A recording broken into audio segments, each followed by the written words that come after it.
I think that if you took money off the table, most people, if they're looking for a career, because they're looking for a career, not a job, but Okay. if they're looking for a career, what do they want? They want to feel like they're a part of something bigger than themselves. They want to feel like they're a part of a family. They want to feel like they are contributing to the world.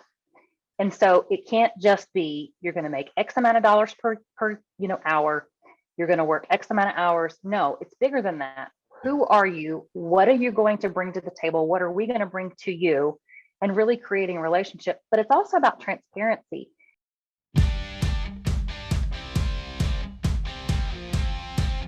This is the Wealthy Contractor Podcast, brought to you by G4 Marketing. Interviews with today's top home improvement entrepreneurs about marketing, sales, money, mindset, and lifestyle. Now, here's your host, Brian Kaskavalcian.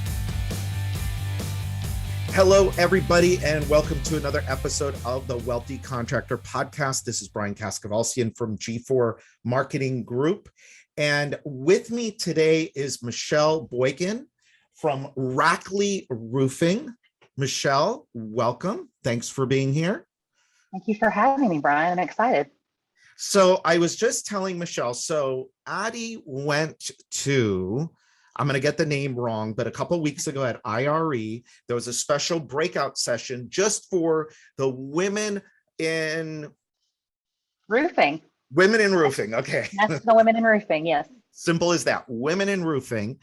And she met some very cool people there. One of them being Michelle.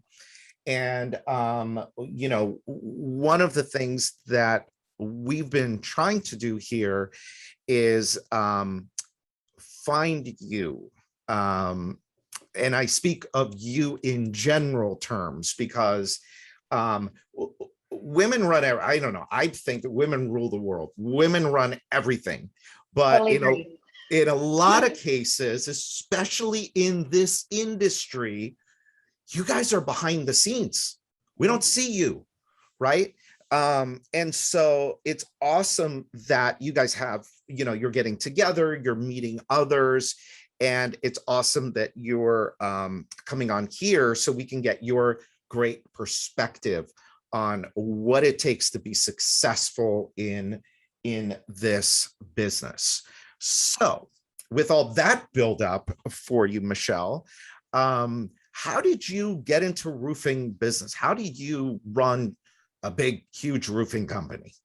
Well, I started from the bottom. I started out as a receptionist. And actually, I was looking for my husband a job. He is in real estate. And the market crashed in 2008. And I started looking for him a job and found myself one in the process and became a receptionist. I have an accounting background. I went to school for accounting and really used that information and sort of the skill set that I had to grow, and have since grown our service division pretty large and just kind of moved up. So I went from receptionist to service coordinator to service manager to vice president of service to chief operating officer. So I think finding, what you're good at and then using that is very important. Our owner is, in EOS terms, a visionary, and he is a visionary's visionary. And so he needs someone to sort of ground him and root him. And we sort of have a good relationship to do that I take his ideas and make them a reality, or I take his ideas and say that is not possible in the human realm. So try to make sure that those things happen. But yeah, just organically, really. Yeah. All of us visionaries need a you. Otherwise I like how you said that. Also vice versa though. We would have nothing to do if the visionaries didn't come up with the thoughts. So interesting. Tell us a little bit about Rackley Roofing. You are a commercial roofing contractor, which we don't have very many of those that are like almost purely commercial. But tell us a little bit about the company. Yeah, so we've been around since 1974.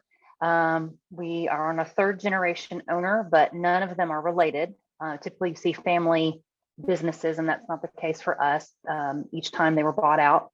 And so we've grown organically. When I started here in 2010, we had less than 40 employees. We had one service crew, and now we have over 230 employees. We have about 25, it might even be 26 now, service crews. So we've grown a lot. Wow. We are the largest roofing contractor in Tennessee. We're the official roofer of the Tennessee Titans. We're on the top 100 roofing contractors list every year. So we're just trying to do what we can. Yeah.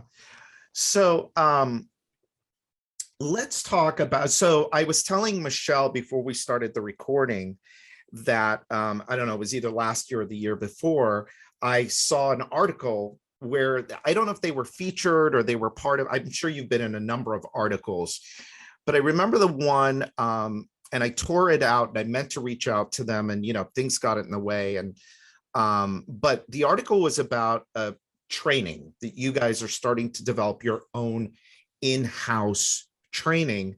And before we turned on the recording, we talked real briefly about how I think that that's something we got to start doing, is we got to start to develop our own people, create our own people. Can you talk a little bit about the idea behind that and kind of what it looks like? Yeah, absolutely. So I think that everybody in the trades sort of knows that there's been this gap. You know, there was a time in school where you would learn about how to do certain things, and it wasn't just math and science and all these other things. You were doing hands-on projects. You know, here we call them co-ops. But anyways, so there's this gap where that stopped happening, and it was an expected thing that you were going to go to a 4-year college, you were going to go get some sort of degree, and you were going to go do something fancy with your life. And that's not reality. Right. And I have the 4-year degree. So that's coming from someone that tried to do something fancy with her life and ended up in roofing. But so we realized that there was this lack of skilled work. We had a lot of people that wanted to work, but they just didn't know what to do. Or they didn't want to work in the trades because they thought it was something different than what it really is. And so we said, you know, we really need to be teaching people how to install roofs, how to repair roofs, how to do all these things hands-on. And there's no formal training for that. And we've got some folks that are working on some bigger things, but that takes time when it's a national thing. The NRCA, which is the National Roofing Contractors Association, is working on certifications, which is another piece of that, but we're still missing that training piece. So we said, well, why don't we just do it ourselves? So we took a building that we have on our campus here already, and we repurposed it. We turned half of the building into sort of a conference room / education area. So we've got a large TV. You know, we can do testing, we can do, you know, video education, classroom learning, whatever you want to do on that side. And then the other half is set up for hands-on training. So it actually is a roof deck. We've got low slope, we've got steep slope, we've got corners, edges, anything that you would really need to do to learn. And that's sort of twofold. We can use it for education, but then we can also use it to determine how good someone really is. So if we get somebody that comes in and says, hey, I've got 20 years of experience, pay me all this money. Okay, that's fine. Show us what you can do. Yeah. And so it's something that we can look at also. So we're working on having, right now we have one person that's sort of set up in that education role. He's a superintendent with us on our service side, but he also can come in and do education. He's bilingual, so works out great for anything that we need to do language-wise. But he's gone through some formal training. He's gone through the John C. Maxwell leadership training. He's gone through some other trainings through the roofing industry. And so he can come in and he can teach Roofing 101, and he can kind of keep that going. So really trying to make sure that we're training. We can also use it just for one-offs. You know, you started the conversation talking about how I got to meet Addie at National Women in Roofing Day. And National Women in Roofing does its own trainings. And back in May, we did a hands-on training for women that was how to install shingles.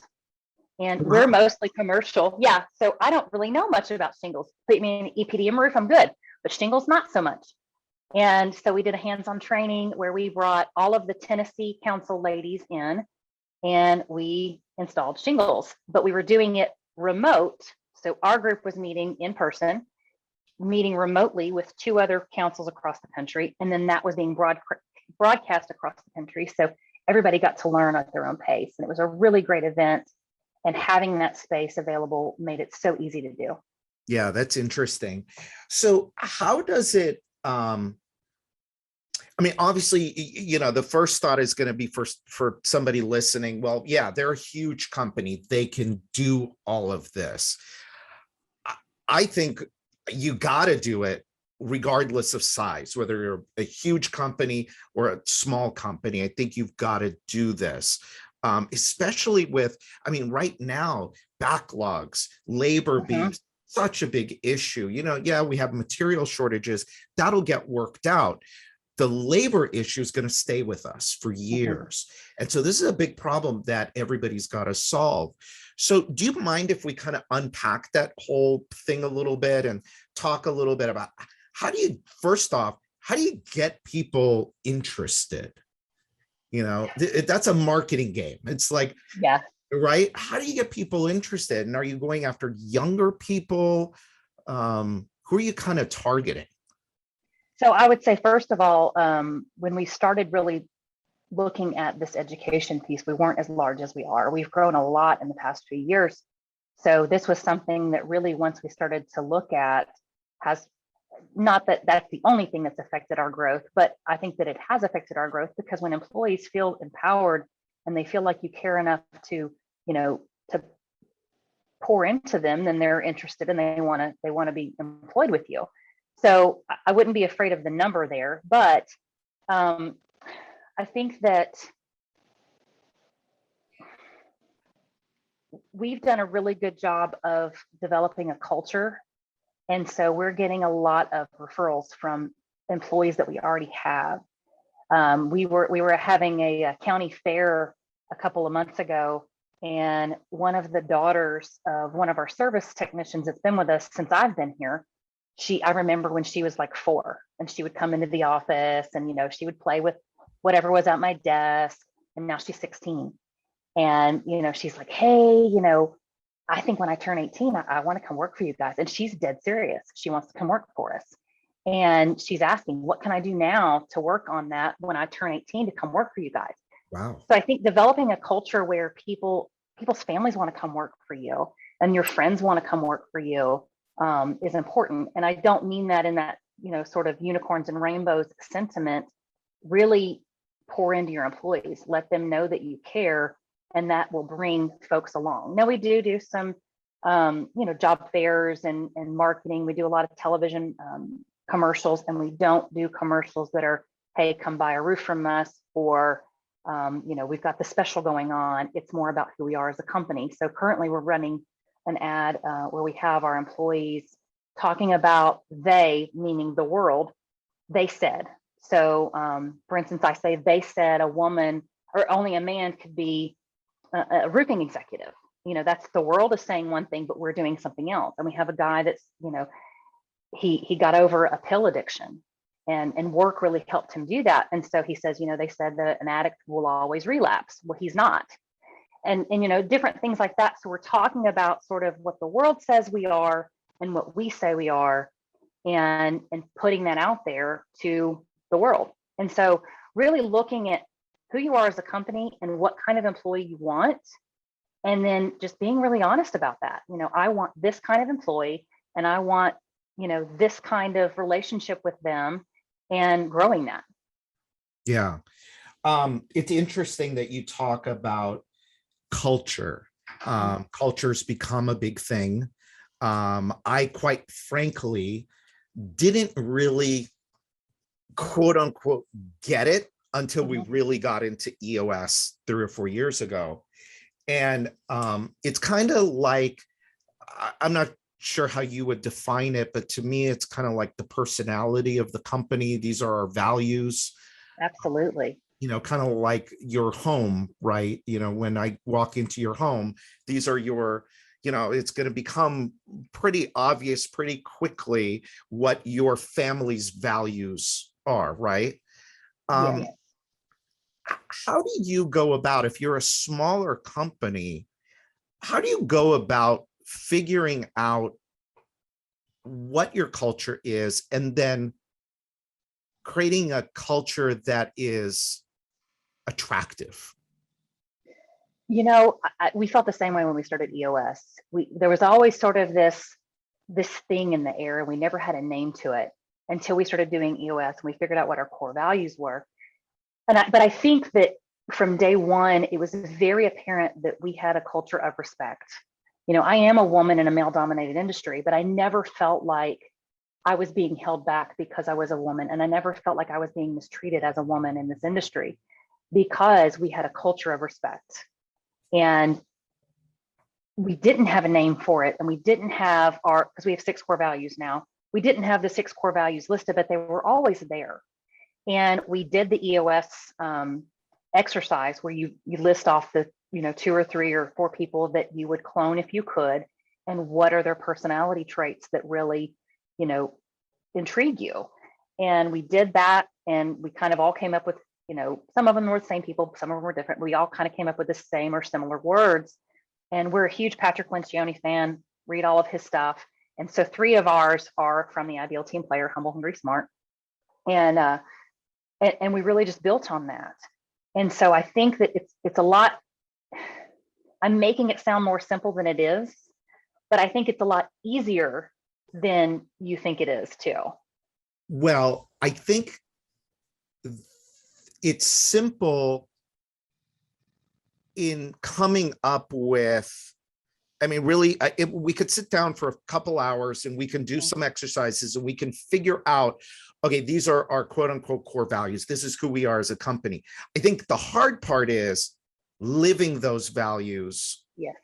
And doing it in a way where people see it. And it's like, what am I trying to say? Like obvious. That's so obvious. What do you think are some of the things that started to happen for you guys, or what did you do intentionally that started to make it really obvious and then started to attract those people to you? I think that, we do and I don't know how many of your fans kind of know the EOS systems, that there's something called a people analyzer. Yeah. That's a piece of that. And so we really focus on the people analyzer for anything that we do. So it's not, one of our core values is accountable. You do what you say you're going to do. So if I'm late to work every day this week, I'm not going, my boss isn't going to come to me and say, you've been late to work, every day this week. He's going to say, you're not being accountable. And that's one of our core values. And that's why this is important. And so everything sort of has a shift in how you're talking about it. And so that core value sort of gets ingrained in whatever you're discussing. And I think that we realized that we were doing a good job of that when, let's say we had a new hire that somehow passed the sniff test and got through, but maybe didn't meet all of our core values. And other people were coming to our leadership team and saying, this person's not hungry, or this person is not humble, or whatever core value that they weren't meeting. Yeah. And that's when it was like, oh, they're getting it. They're understanding what's happening. And when you make the focus the core value versus the behavior, you're making that behavior fit the core value in the way that you want it to happen versus, sort of an attack on the person. If I come to you and I say, well, you're just lazy, that's one thing. But if I say you're not acting as though you're hungry, then that gives you a different perspective and you go, oh, now I need to fix that problem versus, oh, why are you attacking me? So it's a little bit of a different way of going about it. And it really makes the employee feel like they have the empowerment that they need. They have the language that they need, and they can sort of go, okay, I know what my employer expects of me, and now I can run with it versus here's a list of rules that I need to follow. Yeah, so it's a little bit of a different. Yeah, and they're actually serious about it because because that's one of the things, I was going to ask you is, so you and the visionary are like a partnership in a lot of ways. How important is it that the owner lives those values? Because a lot of times, you sit in a room and you say, okay, we're going to create a culture, and we come up with our core values, and then we just kind of let it, you just let it go. And it's usually because the owner is not living the values and everybody's looking at the owner. Mm-hmm. It is the most important thing. If the owner is not living it, then you might as well not have them. Right. And I forget what the saying is, but it's something like your culture is whatever the worst employee is. I know I'm messing that up, but whatever that behavior is that you allow is what your culture really is. Right. And that goes for the owner too. So it can't be a do as I say, not as I do mentality. And you have to, especially if you're doing something like EOS and you've got that visionary and you've got that integrator. You have to have an integrator that's willing to call out the visionary, because that's a big piece of it. And both people in that role have to be humble enough to take feedback and go, oh, yeah, that one's about me and I need to do better, and be honest about it. Yeah. And that for all of the owners was some really, really, really good advice, the humbleness of it. Let's pause here for a quick break. In today's world, getting a 5-star review on Google from every single one of your customers is critical. This is something that G4 Marketing Group helps hundreds of home improvement and home services companies with every day. So we put together a free 5-star customer experience checklist to help you ensure every one of your customers are getting an experience that will turn them into raving fans. You can get your copy of the customer experience checklist today. Just go to g4marketing.com/CEX.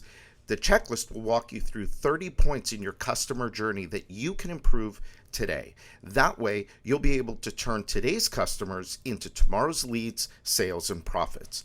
Just go to g4marketing.com/CEX. That's GFOUR marketing.com/CEX to get your copy of the checklist today. Then, when you're ready to automate your relationship marketing so that your customers grow your business for you, just give G4 Marketing a call at 305-856-8788, and we'll give you a free demo to show you how your future business profits are hiding in today's customers. Now let's get back to the episode. So my original question going back was, who are you looking for? How are you attracting them? Mm-hmm. So I think we've got a pretty good idea. One thing I was going to ask you about, are you looking for people in any age category? Are you looking for, are you like going to high schools or community colleges? Or not necessarily. It's just we're casting a pretty wide net and people are coming in. I think we are casting a pretty wide net. I don't think that there's one necessarily demographic that we're trying to reach. I mean, obviously in this industry, it's an aging group of people. And so we are looking sort of at a younger demographic. I think that one of the things that we started to do very early on was look for females. I get up on roofs, so why can't somebody else? And so we have right now, I think we have 4 ladies that are on the roof every day, day in and day out, and others that aren't on the roof, periodically, depending on their job title. But that has opened up doors for us, and I think that having that initial culture of respect and really focusing on our core values has helped, because we've never had a male employee say anything negative about a female employee. So the women that are with us feel very comfortable in those roles. And we actually had a lady that was in the office as a service coordinator that said, you know what, I think I want to be out in the field, and she's loving it. She's killing it. So, trying to be open to different ideas and not just assuming that, the person that's coming in for the receptionist role is only going to be a receptionist. Maybe they're going to be something else. We do a lot of promotion from within. So, moving folks around a lot is big for us. And I think that that's helped us sort of cultivate more employees that way. But yeah, I mean, as far as truly recruiting, we do try to cast a pretty wide net. What is the messaging? Like, how are you getting them to, like when we're doing advertising for homeowners, it's, you think you got a problem, you think you got a roofing problem, or, if we're selling windows or whatever the hell, we got to come up with some benefit driven headline. What's in it for them? Mm-hmm. What's the version of that for bringing people into people that have not done roofing before. And look, I mean, we're up against, I say it all the time, when we're marketing to homeowners, nobody wants to buy a roof. So if you're advertising to homeowners, you got to get over that hurdle first. Well, to get somebody to come and work for a roofing company or a window company doing manual labor, like hard manual labor, how are you convincing them that, hey, this is a really good career path?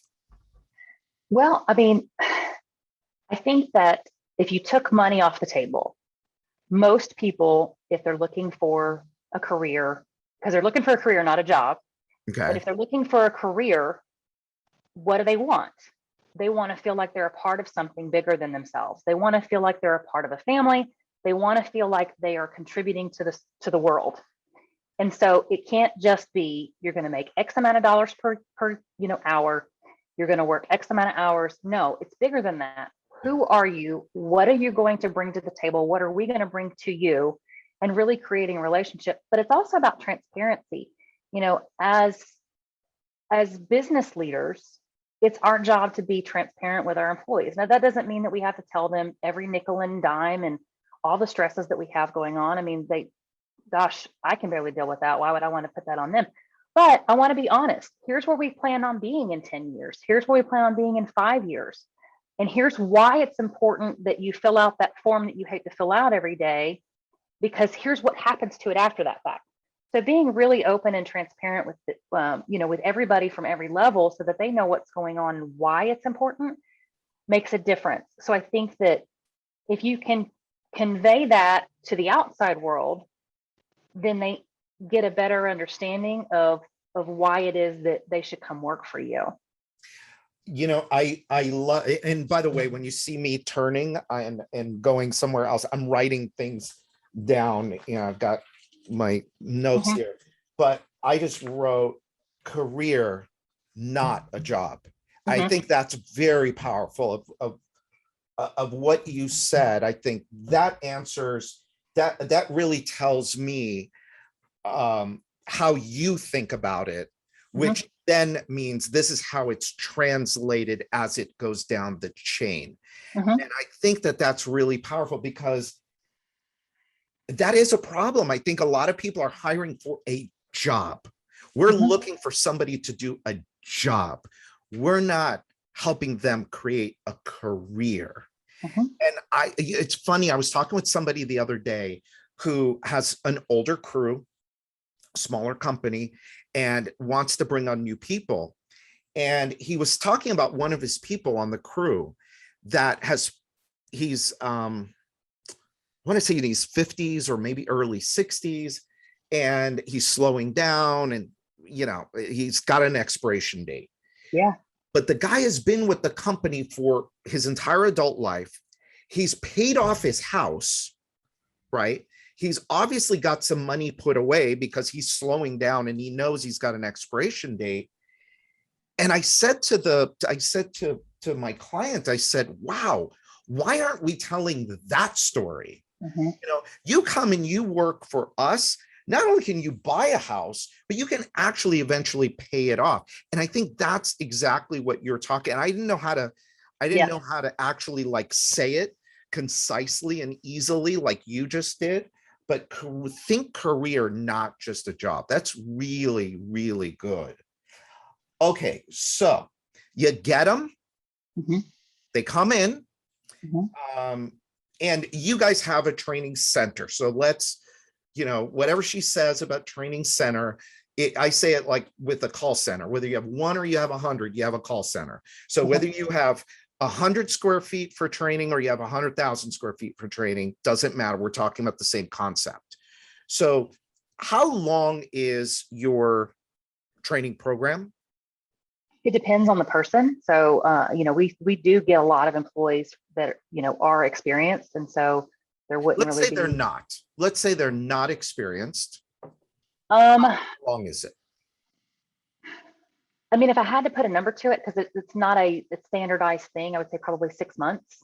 6 months. Okay. Yeah. And most of that would be literally on the roof. I mean, it's not like we're going to have somebody, just kind of feeding off of our, payroll for 6 months. But they're starting in the training center though. Yes. Uh-huh. Yeah. So how long are they in the training center for before they go out and actually, make you money? That's a good question. Ballpark. Is it 2 weeks? Is it a month? Is it 2 months? I would say a week. A week. Okay. Yeah. Yeah. Because most of the things that you're learning, you don't want to learn in a sanitized environment. Okay. Because that doesn't make sense. You're doing something that can't necessarily be sanitized because it's raining or it's hot or it's cold or whatever. So you don't want to have somebody sort of in a room that doesn't equal reality. So it's more of a, here's how it happens or here's how you do it. Now go do it. Yeah. But it's also a way for you to kind of judge whether or not you could put this person out on a roof, because I would imagine you can't put everybody out on a roof. So yes, and so 5 minutes into their orientation, they're actually doing a virtual reality safety course. Okay. It's through the American Society of Safety Professionals, and so they put on this virtual reality headset. It's an Oculus for people that are gamers or whatever.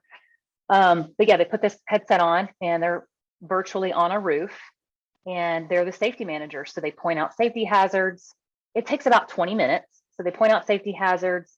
They actually outfit their coworker in this, simulation with a harness. They inspect the harness, they inspect the lanyard, they inspect all the things. They decide what you're going to tie off to, and then your coworker falls and you see if you saved their life or not. So that's like number one. And most people pass it and do well. And then if we have the folks that don't, then we kind of retrain and talk about the importance of knowing what you're doing, especially when you're on a roof. So that's like minute one. And so, yes, when we see something like that, we would definitely deal with it immediately. Okay. So safety, and then kind of what's next? What comes after safety? We spend most of our time on safety. Being on a roof, you have to make sure that people are being safe. And I think that's probably another thing that sort of helps us with recruiting is they know that we take safety seriously. We have a zero tolerance policy for fall protection. So we see somebody that's outside the flag stands. It doesn't matter if you are, supervisor, you've been here 30 years, you're gone, you're fired immediately. So that's something that we take very seriously. And so I'd say the next. Wait, hold on. Let's back up for a second. Okay. I'm a supervisor. I go to a job. I've been with you for 30 years. Mm-hmm. I don't buckle in at all the ways I'm supposed to. Mm-hmm. I'm done. I'm out. Yep. Wow. Yep. That is real zero tolerance. And you know it. And we've had some folks that's happened to, and they were like, yep, I knew better. Yep. So, and these are, it's things like this that makes companies great, not just really good. Right. And okay. you have to, right. You have to, and as much as it just sucks, if you have to lose someone great, you can't make an exception. Right. When it comes to safety, because it's the exception that's going to get somebody killed. Right. Wow. Okay. So safety, then what? Then it would depend on the role, some sort of, technical training. So if they're going to be a TPO installer, there would be some sort of TPO training. If they're going to be a service technician, then they're probably going to be learning about the software that we use, because that's kind of the key component on our service crews. So really just sort of depends on the role. If you're an estimator, then you're probably going to spend some time learning the estimating program that we use. So really it's at that point, it sort of splits off into whatever role the person's going into. Yeah. It's interesting in the book, even I say in secret number 4 that you really have to understand the business that you're in. We're in a sales and marketing business. Mm-hmm. But that's only up to, and I don't say it in the book, but it's only up to a certain level of business. And I'm going to say about 20 million-ish, I think, is where that cutoff point is, where you go from becoming a sales and marketing company to really becoming a people company. Mhm. We're in the business now of developing people. We've kind of figured out how we're going to get leads. We kind of Mhm. figured out how we're going to convert those into sales. We kind of figured out how we're going to get it done, and we're going to get paid. Mhm. Now we got to feed that engine. And the way to feed the engine is cash, which hopefully, if done right through the right profit model, that's not the issue. We can grow internally with cash flow, but we need people. And it's really interesting more and more to hear about what's happening, because companies are growing. We've got some really, really big companies out there in the roofing space and the window space and all of that. All right, so I'm looking at the clock here, and I think we were going to talk a little bit about EOS, but it came up, and I want to ask you, if you don't mind, I want to talk a little bit about women in the trades. Women are have historically kind of been behind the scenes. It's, I don't know how many clients we have where husband is always out front. He's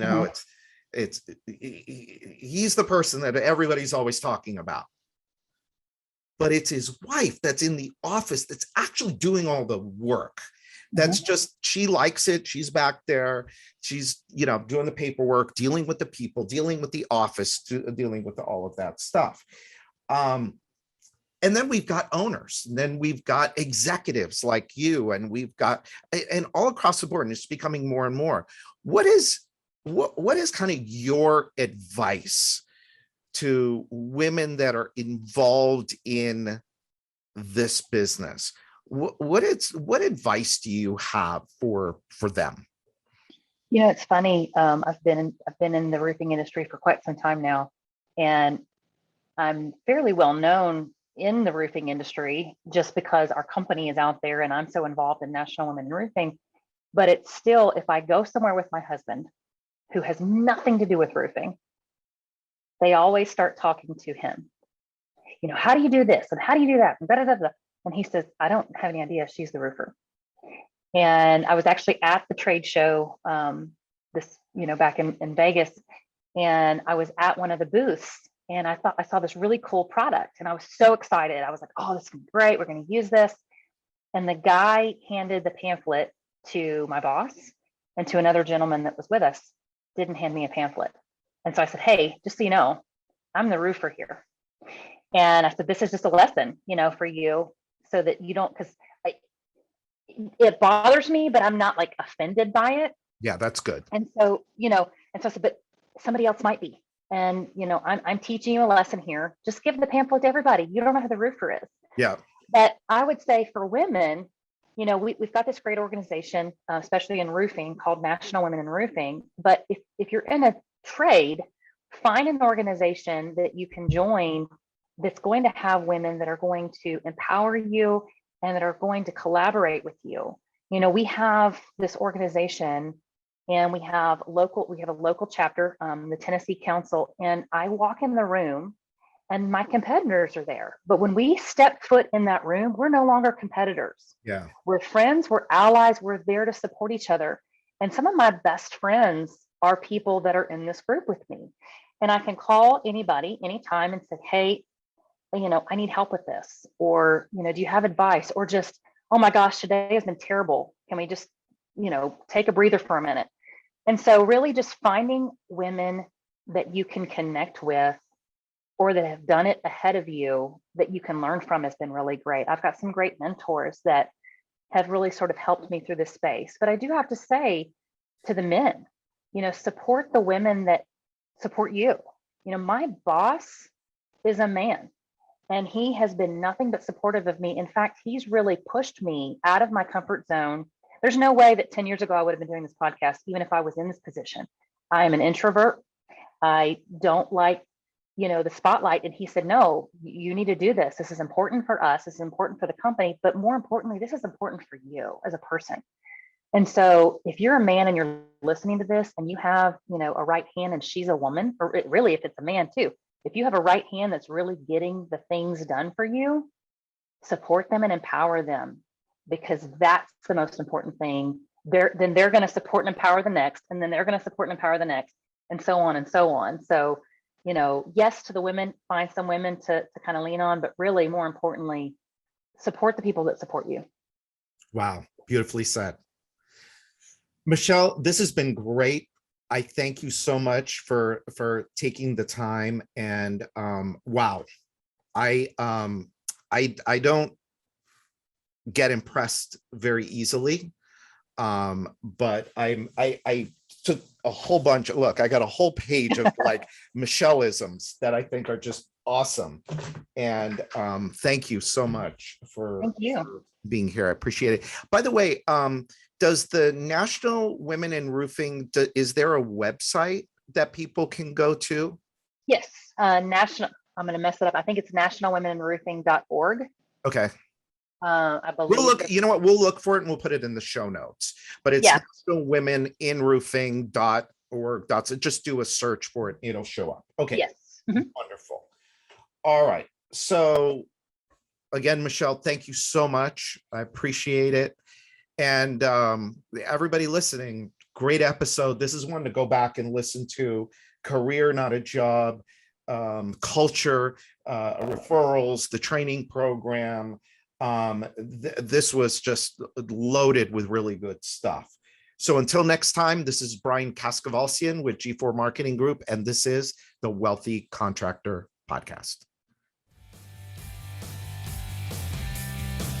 Thanks for listening to today's episode of the Wealthy Contractor Podcast. Let me ask you, did it help you look at your business in a different way? Did it spark an idea or ideas that you hadn't thought of before? Do you have a list of action items that you can take and implement into your business or your life today? I really hope so. If it did, I'd like to ask you a favor. Would you leave a 5-star review of the podcast? By doing so, you'll help other contractors find the podcast more easily so that we can help them achieve more success, wealth, and freedom. And before you go, make sure you subscribe to the Wealthy Contractor Podcast so you get access to the latest episodes as soon as they're available. We're always striving to provide you with great content so you don't want to miss what's coming up. In fact, if you haven't already, make sure you go to thewealthycontractor.com and get your free copy of my latest book, The 7 Secrets to Becoming a Wealthy Contractor. Just pay shipping and handling, and I'll take care of the cost of the book. And finally, a big thanks to G4 Marketing for sponsoring the Wealthy Contractor Podcast. For over 12 years now, G4 Marketing has been the secret back office relationship marketing team for hundreds of home improvement and home service businesses just like yours. You get the customer, and our proven system turns that customer into 5-star reviews and profitable repeat and referral business. If your home improvement or home services company completes at least 10 jobs per month, they have a solution that will work for you. To find out more, sign up for your free, no obligation, 10-minute discovery call at www.g4marketing.com/strategy. That's GFOUR marketing.com/strategy. Set your discovery call up today, and they'll help you set your business up for long-term profits and success. So until next time, this is Brian Kaskavalsian.